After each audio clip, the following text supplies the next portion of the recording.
footage shows Perez Magalhaes at the crime scene. And Brenda said, no, police don't drop the knife. And he was saying, I'm going to kill her, I'm going to kill her. Perez Magalhaes has now agreed to testify against Bam. In the sprawling, leafy suburbs of Northern Virginia, where manicured lawns meet historic brick colonials, life often moves at a predictable, comfortable pace. It's a world of high-achieving professionals, excellent school districts, and quiet cul-de-sacs. A place that embodies the modern American dream. Fairfax County, in particular, with its proximity to the nation's capital, is a portrait of affluence and order. But in the late spring of 2023, beneath this polished veneer of suburban tranquility, a dark and complex story of obsession, control, and murder was beginning to write its final, brutal chapter. This is a story that proves that the most horrifying secrets are not found in dark alleys or abandoned warehouses, but behind the closed doors of the most unassuming houses in the hidden digital lives of the people we think we know. It began, as so many modern tragedies do, with a wellness check. On the morning of May 14th, a Sunday, the Fairfax County Police Department received a call from a woman in Maryland. She was concerned about her sister, 41-year-old Sarah Walker. Sarah and her husband, 43-year-old Michael Walker, hadn't answered their phones all weekend. This was highly unusual. The Walkers were creatures of habit, their lives a testament to routine and responsibility. Michael was a successful software architect for a government contractor in Arlington, a man known for his sharp intellect and quiet, reserved demeanor. Sarah was a freelance graphic designer, a vibrant, creative soul who worked from a sun-drenched studio in their home. They were, by all accounts, a model couple, successful, financially secure, and deeply devoted to each other after 15 years of marriage. They didn't have children, but they doted on their golden retriever, Winston, and were active in local charities. Their life in their handsome two-story home on Oakhaven Court was the very picture of suburban contentment. So when two uniformed officers, a veteran named Officer Miller and his younger partner, Officer Chen, arrived at the Walker residence around 11 a.m., they expected to find a simple explanation.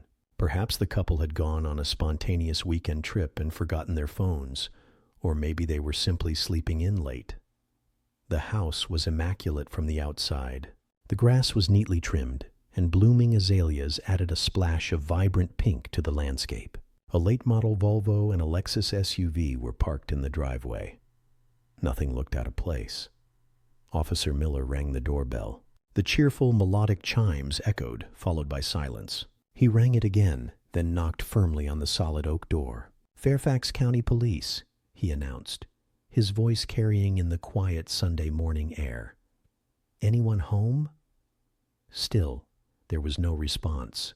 Through the frosted glass panel on the side of the door, they could see no movement inside. They walked the perimeter of the house, peering into windows. In the back, they found a sliding glass door leading to a stone patio. It was unlocked. This was the first small, unsettling detail in a sea of normalcy. Cops develop a sixth sense for things that are just not quite right, and an unlocked door at a house with no occupants tripped that internal alarm. With his hand on his service weapon, Officer Miller slid the door open, and they stepped inside, announcing their presence once more. The inside of the house was as pristine as the outside. Cool air from the central conditioning system greeted them. The open-plan living room was decorated in tasteful shades of gray and blue. A half-finished puzzle sat on the coffee table. In the kitchen, a single coffee mug was in the drying rack by the sink. It was the unnerving silence that was most palpable, a heavy, expectant quiet that seemed to absorb all sound. They cleared the downstairs rooms methodically. Nothing was amiss. Then they headed up the carpeted staircase to the second floor. The master bedroom door was slightly ajar. Officer Miller pushed it open, and the carefully constructed tranquility of the Walker home was instantly and irrevocably shattered. The scene inside was one of controlled, nightmarish violence. Michael Walker was on the floor near the foot of the bed, his hands bound behind his back with thick black rope. His wife, Sarah, was on the bed, similarly bound. Both had been brutally murdered. It was not a crime of passion. There were no signs of a frantic struggle. The room was not ransacked. This was something else. This was cold, personal, and terrifyingly intimate. The veteran officer felt a familiar knot of ice form in his stomach as he backed out of the room, reaching for his radio. The quiet cul-de-sac of Oak Haven Court was about to become the epicenter of a major homicide investigation. Within the hour, the house was a swarm of activity. Yellow crime scene tape cordoned off the property, its stark color a violent intrusion on the peaceful suburban street. Neighbors gathered on their lawns, speaking in hushed, worried tones, their sense of security crumbling with every passing police car. Inside, the forensic team, dressed in sterile white suits, began the painstaking process of collecting evidence. Leading the investigation was Detective Isabella Rossi, a sharp, tenacious homicide detective with 15 years on the force. Rossi was known for her meticulous attention to detail and her ability to see the human story behind the cold, hard facts of a case. Her partner, Detective Frank Miller, no relation to the responding officer, was a seasoned, old-school cop with a gut instinct that had proven invaluable time and time again. As they walked through the crime scene, they were immediately struck by the contradictions. The brutality of the murders contrasted sharply with the lack of chaos. There was no forced entry. The victims were bound, suggesting they had been taken by surprise or had for some reason trusted their killers. Robbery didn't seem to be the motive. Sarah's expensive jewelry was untouched on her dresser, and Michael's wallet, full of cash and credit cards, was on the nightstand. This wasn't random. This was an execution. The initial autopsy report confirmed what Rossi and Miller suspected. The cause of death for both victims was strangulation, but the ligature marks were precise, suggesting a clinical, practiced application of force. There were other bruises and marks on their bodies, but they were not indicative of a fight for their lives. The bindings were also peculiar. The rope was a high-quality professional-grade rope, tied with complex, secure knots that were not familiar to the detectives. It spoke of a specific knowledge or skill. The investigation began, as it always does, with the victims. Rossi and Miller started building a picture of Michael and Sarah Walker's lives, interviewing friends, family, and colleagues. Everyone they spoke to painted the same portrait: a quiet, happy, and utterly conventional couple. Michael was described as brilliant but introverted, a man who preferred the clean logic of computer code to the messiness of extensive social interaction. Sarah was his perfect complement, outgoing and artistic, the one who drew him out of his shell. Their friends called them a rock-solid couple, the kind of people you could always count on. No one knew of any enemies, any financial troubles, any secret vices. Their life was an open book, and every page was boringly, reassuringly normal. But Detective Rossi knew that in cases like this, the book is never truly open. There are always hidden chapters, secret footnotes that people keep hidden from the world. The key, she suspected, was not in their public lives, but in their private one. And in the 21st century, the most private part of a person's life is often stored on their electronic devices. The detectives obtained warrants for the Walkers' computers, tablets, and phones. The digital forensics team began the methodical work of cracking passwords and sifting through terabytes of data. For days, they found nothing. Emails about work projects, text messages, planning dinner with friends, a shared calendar filled with appointments for the dentist and the dog groomer. It was a digital reflection of the same normal life everyone had described. And then they found it. Buried deep within a password-protected encrypted folder on Michael Walker's personal laptop was a hidden world. It was a world that none of his friends or family could have ever imagined. Michael Walker, the quiet software architect, was deeply involved in the BDSM community. BDSM, an acronym for bondage and discipline, dominance and submission, sadism and masochism, is a spectrum of erotic practices and role-playing involving power dynamics. For most participants, it is a safe, consensual, and private form of expression.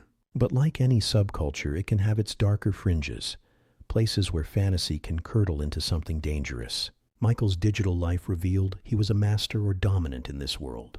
He had online profiles on several specialized BDSM websites under the pseudonym Master Alistair. His profile was detailed, outlining his philosophies on dominance, submission, and trust. He had lengthy email and chat exchanges with several submissives or slaves, women who had consensually entered into a power exchange relationship with him. The investigation took a sharp, unexpected turn. Was this the motive? Had a BDSM scene gone horribly wrong? Had Michael made an enemy in this secret world? Someone who had decided to bring the fantasy into violent reality? The detectives delved deeper. They discovered that Sarah Walker was not only aware of her husband's activities, but she was a willing and active participant. She had her own profile, under the name Kitten, and she often joined Michael in his sessions, acting as a switch, someone who could be both dominant and submissive. To the outside world, they were the Walkers. In their private life, they were Master Alistair and Kitten. Their involvement seemed to be on the safer side of the community. They engaged in online relationships and occasionally met with trusted partners in person. The chat logs showed a strong emphasis on consent, safety, and communication. Nothing immediately jumped out as sinister. But then Detective Rossi found a series of chat logs that were different. They were with a 28-year-old woman from a nearby town named Julianne Croft. Her online name was Jules. The relationship between Michael, Sarah, and Julianne had started about a year before the murders. It was intense and it was almost exclusively online. Julianne was a submissive who seemed to be looking for a very deep, all-encompassing power exchange. Michael, as Master Alistair, was a firm but caring dominant. Their chats were a mix of explicit role-playing, emotional support, and the negotiation of boundaries. For months, the dynamic seemed stable, but about 6 months before the murders, a new player entered the chat logs. A man named Ethan Vance, who went by the online handle Dominus. Ethan Vance, 35, was a self-styled lifestyle dominant. He presented himself as an expert in the BDSM world, a true master who lived and breathed the principles of power exchange 24/7. His tone in the chats was immediately different from Michael's. Where Michael was collaborative and focused on Julianne's well-being, Ethan was authoritarian, arrogant, and dismissive. He began to systematically undermine Michael's relationship with Julianne. He told her that Master Alistair was a tourist, a dabbler who didn't truly understand the lifestyle. He, Dominus, was the real deal. He promised Julianne a level of submission and control that she had only dreamed of. And Julianne, a woman who later interviews would reveal to be deeply insecure and searching for a powerful figure to guide her life, was completely enthralled. The detectives could read the shift in the chat logs. Julianne began to pull away from Michael. She started echoing Ethan's criticisms, calling Michael soft and hesitant. Michael, in turn, became worried. He warned Julianne about Ethan, telling her that his brand of dominance was dangerous and manipulative. He wrote in one of his last messages to her, "This isn't a game, Jules. A true master's goal is to build up his submissive, not to break her down. This Dominus, he sounds like he just wants to own you like an object." The relationship soured, and Julianne eventually ended her contract with Michael to become the exclusive submissive of Dominus. Rossi and Miller now had their first real persons of interest, Ethan Vance and Julianne Croft. They started digging into their real-world lives.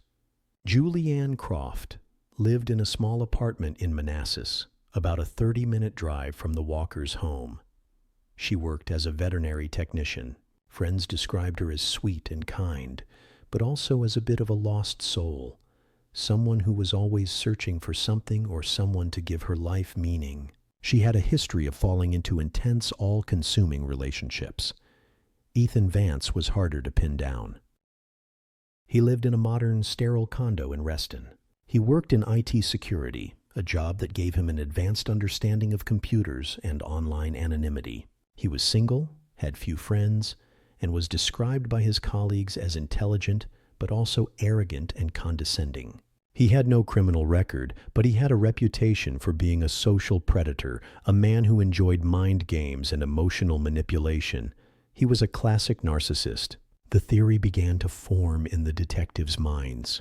This was a love triangle, but a twisted, modern version of one, played out in the shadowy world of online BDSM. It was a triangle of power, not of love. Ethan Vance, as Dominus, wanted complete and total control over Julianne Croft. But in his warped mind, he couldn't truly own her as long as her former master, Michael Walker, was still in the picture. Michael represented a link to Julianne's past, a man who still held some psychological sway over her. To complete his collection, to make Julianne truly his, he needed to eliminate the competition. Sarah Walker was simply collateral damage, a witness who was in the wrong place at the wrong time.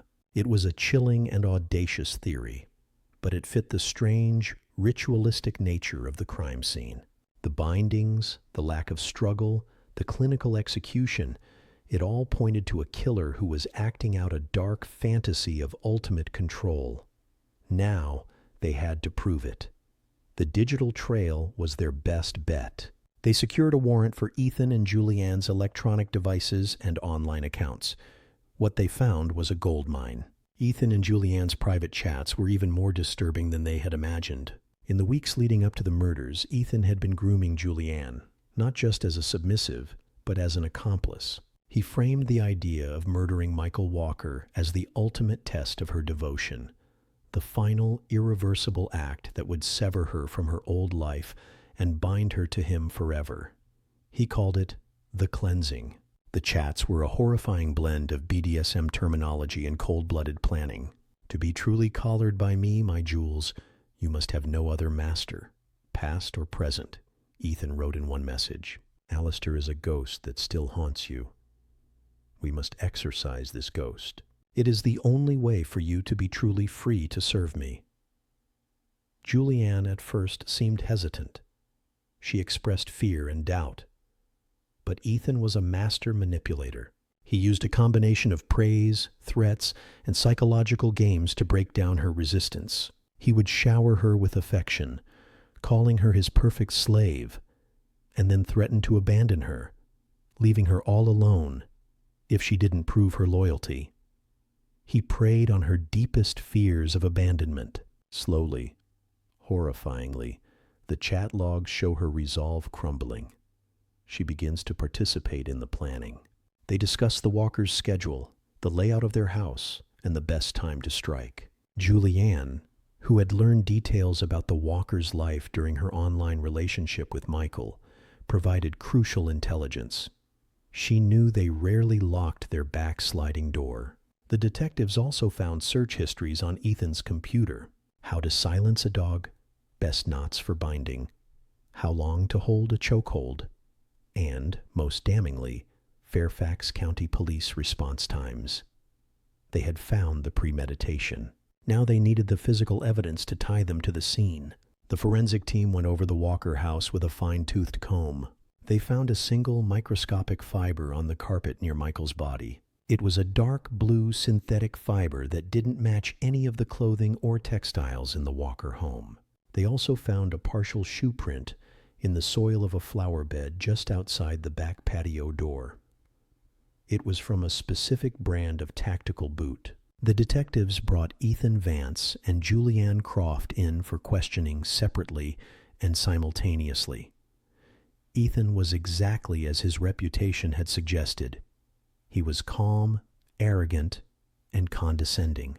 He sat in the interrogation room as if he were holding court, a smirk playing on his lips. He denied everything. He claimed he was a mentor to Julianne, and that he had never even heard of Michael or Sarah Walker. He tried to use the jargon of his subculture to confuse the detectives, talking about role play and fantasy scenarios. He was trying to portray the murder plot as nothing more than a shared story they had written together, a work of fiction. He was confident, believing his digital security was too good, that they had no physical evidence. He was wrong. While Ethan was stonewalling, Julianne was crumbling.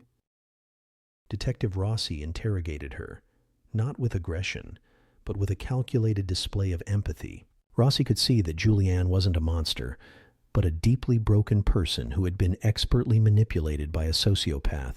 She treated her not as a killer, but as a victim. For hours, Julianne stuck to the story she and Ethan had concocted. But under the weight of Rossi's persistent, gentle questioning, and confronted with the stark reality of the crime scene photos, her defenses shattered. She broke down in a torrent of sobs and confessed everything. Her confession was a chilling, detailed account of the murders. She told them how Ethan had driven them to the Walkers' neighborhood late on that Friday night. They had parked a few blocks away and walked to the house dressed in dark clothing. They entered through the unlocked sliding glass door, just as she had told Ethan they could. The dog, Winston, had started to bark, but Julianne, who had learned the dog's name and temperament from Michael, was able to calm him down. They went upstairs to the master bedroom where the Walkers were asleep. Ethan, she said, was the one who did the killing. He was terrifyingly calm and efficient, like he was performing a task he had practiced 100 times in his mind. She admitted to helping him bind Sarah Walker. She was, in that moment, the perfect obedient slave. Her confession was the key that unlocked the entire case. With her testimony, they now had a direct eyewitness account, and her story led them to the physical evidence they needed. She told them that Ethan had thrown the clothes they wore and the leftover rope into a dumpster behind a shopping center. The detectives got a warrant and searched the landfill where that dumpster's contents had been taken. After a grueling 2-day search, they found a garbage bag containing the dark clothing, the tactical boots that matched the print, and a coil of the same black rope used to bind the victims. And on the dark blue hoodie Ethan had worn, forensics found a single golden hair that DNA testing would later match to the Walker's dog, Winston. The case was now ironclad. Ethan Vance and Julianne Croft were arrested and charged with 2 counts of first-degree murder and 1 count of conspiracy to commit murder. The trial, held in the Fairfax County Courthouse, became a media sensation. It was a story that had everything: sex, secrets, technology, and a chilling look into the dark side of human psychology. The prosecution, led by a sharp assistant district attorney, laid out their case with methodical precision. They presented the chat logs, the forensic evidence, and the damning search histories. But their star witness was Julianne Croft. She had taken a plea deal, agreeing to testify against Ethan in exchange for a lesser charge of second-degree murder. On the stand, she was a shadow of the person her friends had described. Pale and trembling, she recounted the story of her manipulation by Ethan and the horrific details of the murders. She looked directly at Ethan as she described how he had strangled the life out of Michael and Sarah Walker, his face a mask of cold concentration. Ethan's defense attorney tried to paint Julianne as the true mastermind, a jealous lover who had manipulated Ethan. They tried to portray Ethan as a victim of her obsessive fantasy, but the evidence was overwhelming. The chat logs clearly showed him as the dominant, controlling figure, the one who had conceived and directed the entire plot. His arrogance, which had been his shield, now became his undoing. The jury saw him for what he was: a manipulative narcissist who had turned his dark sexual fantasies into a blueprint for a double murder. After a 3-week trial, the jury took less than 5 hours to reach a verdict. Ethan Vance was found guilty on all charges. The judge, calling his actions a profound act of premeditated evil, sentenced him to 2 consecutive life sentences without the possibility of parole. Julianne Croft was sentenced to 40 years in prison. The story of the Walker murders sent a shockwave through the quiet suburbs of Northern Virginia and the BDSM community at large. For the residents of Fairfax, it was a horrifying reminder that evil could be lurking anywhere, even in the house next door. For the BDSM community, it was a tragedy that highlighted the dangers of manipulative personalities who co-opt the language of the lifestyle to abuse and control vulnerable people. Leaders within the community spoke out, emphasizing that Ethan Vance's actions were the antithesis of their core principles of safety, sanity, and consent. He was not a master. he was a predator. In the end, this is a story about the terrifying power of a hidden world. Michael and Sarah Walker lived a secret life, but it was one they navigated with care and consent. Their tragedy was to cross paths with someone whose secret life was not about fantasy, but about a deep and pathological need for absolute control. Ethan Vance used the anonymity of the internet and the intoxicating allure of a subculture to find a vulnerable soul, to twist her devotion into a weapon, and to act out a fantasy that ended in the brutal murder of two innocent people. The house on Oakhaven Court was eventually sold. New families have moved into the neighborhood, and the rhythms of suburban life have slowly returned. But for those who know what happened there, the quiet streets of this Virginia suburb will forever carry the echo of a dark and twisted story. A story of how a digital obsession, born in the shadows of the internet, bled into the real world with devastating and fatal consequences. It stands as a chilling testament to the fact that behind the screens we stare at every day, and behind the carefully curated facades of modern life, lies a vast and often dangerous wilderness of the human heart.